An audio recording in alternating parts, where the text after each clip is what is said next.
நல்லவன் எல்லாம் ரொம்ப கஷ்டப்படுறான். ஃப்ராடு பண்றவன் அக்யூஸ்ட் எல்லாம் சந்தோஷமா இருக்கான். என்ன டிசைன்னே புரியல அப்படிங்கிறீங்களா? இந்த டவுட் உங்களுக்கு மட்டும் இல்ல காய்ஸ், வள்ளுவருக்கே வந்திருக்கு. அததான் இன்னைக்கு பார்க்க போறோம். ஹாய் காய்ஸ், ஐ ஆம் சரண். Welcome to சரணிட்டி. வள்ளுவருக்கு எப்படி சொல்றது, இதுனா இது அவ்வளவுதான் அப்படின்னு ஸ்ட்ரெயிட் ஃபார்வர்டா பதில் சொல்றவர். ஆமா, வீலி போய் சாகாடும் அச்சிறு அப்பந்தம் சால மிகத்து பெயின். ஒரு சின்னதுன்னு நினைச்சு நீ நிறைய வெயிட்டை மயிலிறக இந்த வண்டியில ஏத்திட்டே இருந்தீங்கன்னா அது அச்சாணி முறிஞ்சு போயிடும், அவ்வளவுதான். முறிஞ்சு போகலாம், போகாலும் இருக்கலாம். அப்படிலாம் வள்ளுவருக்கு பேச தெரியாது. இப்படி ஸ்ட்ரெயிட்டா முகத்துக்கு அடிச்சா மாதிரி பேசுற வள்ளுவர் ஒரு குரல்ல பாவம் அவரே கன்ஃபியூஸ் ஆயிட்டாரு அப்படிங்கிற மாதிரி ஒரு குரல் இருக்கு. அவ்விய நெஞ்சத்தான் ஆக்கமும் செவ்வியான் கேடும் நினைக்கப்படும் அப்படின்னு ஒரு குரல். ஓகேங்களா? இது என்ன அப்படின்னா, கெட்ட மனசு, கெட்ட சிந்தனை, அழுக்கு நெஞ்சோட இருக்கிறவன்லாம் நல்லா வாழறான். செவ்வியான் கேடும், செம்மை பொருந்திய குணங்களை உடையவனுக்கு கெட்டதெல்லாம் நடக்குது. இது நினைக்கப்படும் அப்படின்றாரு. இது ஏன் நடக்குதுன்னு நம்ம ஆராய்ச்சி தான் பண்ணணும் போல இருக்கு அப்படிங்கிற மாதிரி ஒரு ஸ்டாண்ட் எடுக்கிறாரு வள்ளுவர். இந்த ஆராய்ச்சி என்ன அப்படின்னா, இங்கதான் உள்ள வருது நம்மளோட இந்த வினை கொள்கை. இந்த ஊழியல் அப்படின்னு எழுதியிருக்காருல்ல ஒரு இயல், அந்த அந்த வினை அப்படியே உள்ள வருது. கைஸ், ஃபர்ஸ்ட் ஆஃப் ஆல் உங்களுக்கு சிம்பிளா சொல்றேன் பாருங்க. நம்ம ரொம்ப டீப்பா இந்த சித்தாந்தத்துக்குள்ள போக வேண்டாம், அது ரொம்ப பெரிய டாபிக். இந்த உயிர் இருக்குல்ல, இந்த உயிரை இறைவன் படைக்கல. அக்கார்டிங் டு சைவ சித்தாந்தம், இறைவன், உயிர், பாசம், விச் மீன்ஸ் ஆணவம், கண்மம், மாயை, மலங்கள், இது எல்லாமே தோற்றமும் கிடையாது, அதனால அழிவும் இல்லாத விடயங்கள். ஓகே, இதுதான் நம்ம பசு, பதி, பாசம் அப்படின்னு சொல்லுவோம். ஓகே, இதுல இந்த உயிர் இருக்குல்ல, இந்த உயிர் இந்த உடம்பு எடுத்து இந்த தனு கரண புவன போகம் இததான் இறைவன் கொடுக்குறாரு. இந்த உயிருக்கான உடம்பு, அது வேலை பார்க்கறதுக்கு இந்த கை கால் எல்லாம், அது வாழ்றதுக்கான அந்த உலகம், அது அனுபவிக்கிற அந்த போகம், அந்த எக்ஸ்பீரியன்ஸ், இதுதான் இறைவனால கொடுக்கப்படுதே தவிர உயிர் இறைவனால படைக்கப்படல.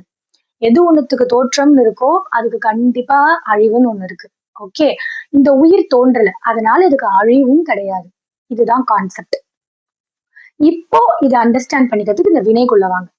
இப்ப இந்த ஆதி அனாதி காலத்துல இருந்து இந்த உயிர் இருக்குல்ல, இந்த உயிருக்கு 3 வினைகள் இருக்கு அப்படின்னு சித்தாந்தம் சொல்லுது. ஒண்ணு சஞ்சித வினை, இன்னொன்னு பிராரத்த வினை, இன்னொன்னு ஆகாமிய வினை. என்ன பேரெல்லாம் ரொம்ப ஒரு மாதிரி இருக்கே அப்படின்னு நினைக்காதீங்க, ரொம்ப சிம்பிள். இந்த சஞ்சித வினைங்கிறது இந்த ஊழ் வினைங்கிறாங்கல்ல, அது என்டையரா நம்ம சேர்த்து வச்சிருக்க லைஃப் பேக்கேஜ், அதுதான் இந்த சஞ்சிதம்ங்கிற வினை.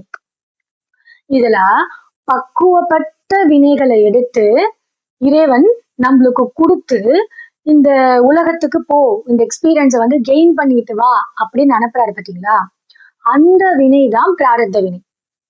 அதனாலதான் நம்ம ஏதாவது சொல்றப்ப நம்ம என்ன சொல்றோம், நான் வாங்கிட்டு வந்த பிரார்த்தம் அப்படிங்கிறோம்ல, அதுதான் அது.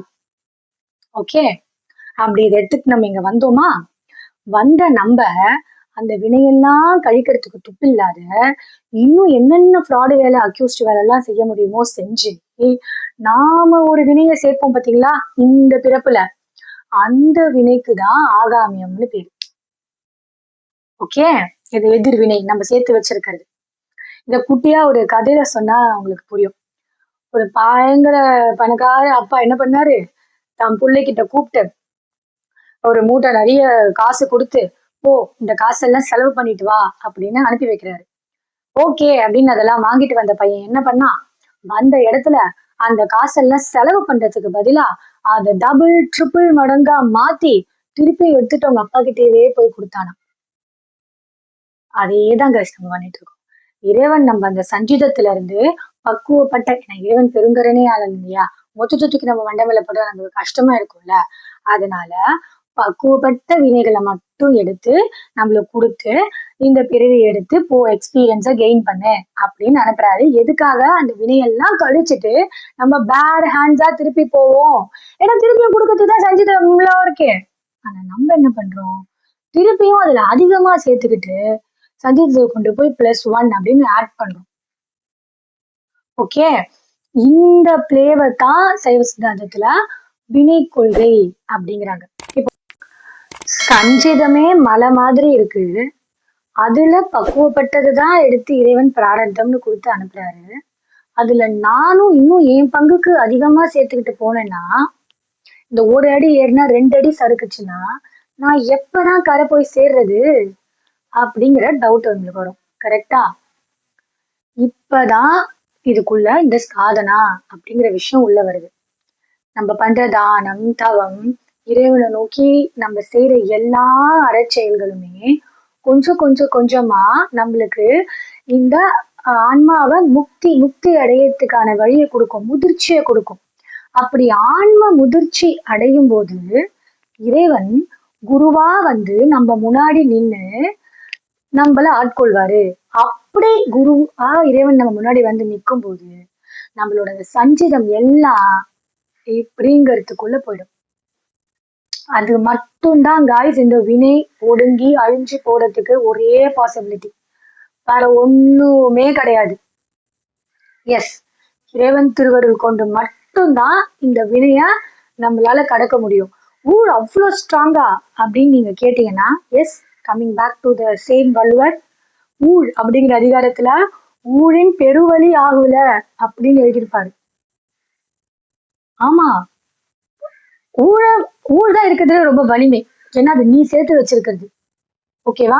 உனக்கு நீயே வச்சுக்கிட்ட ஆப்பு அப்படிங்கிற மாதிரி.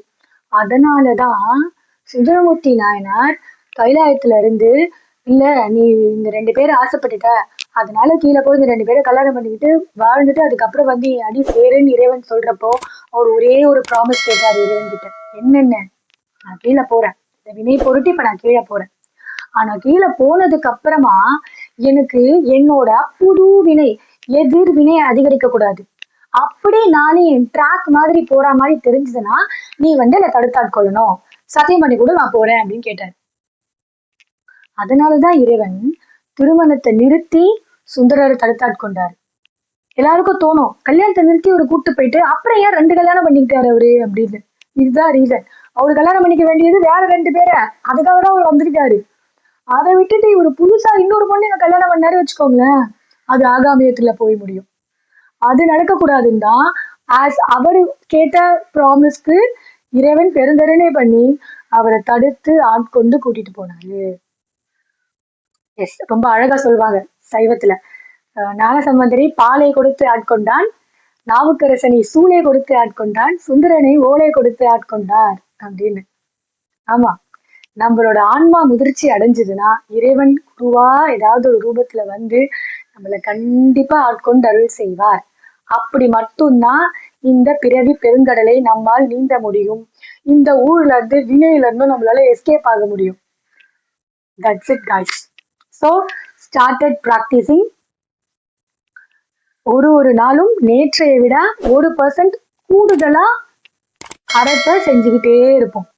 ஓகே, ஒரு நாள் கண்டிப்பா நம்ம ஆன்மா முதிர்ச்சி அடையும். அன்னைக்கு கண்டிப்பா நம்மளுக்கு ஆன்ம தரிசனம் கிடைக்கும்.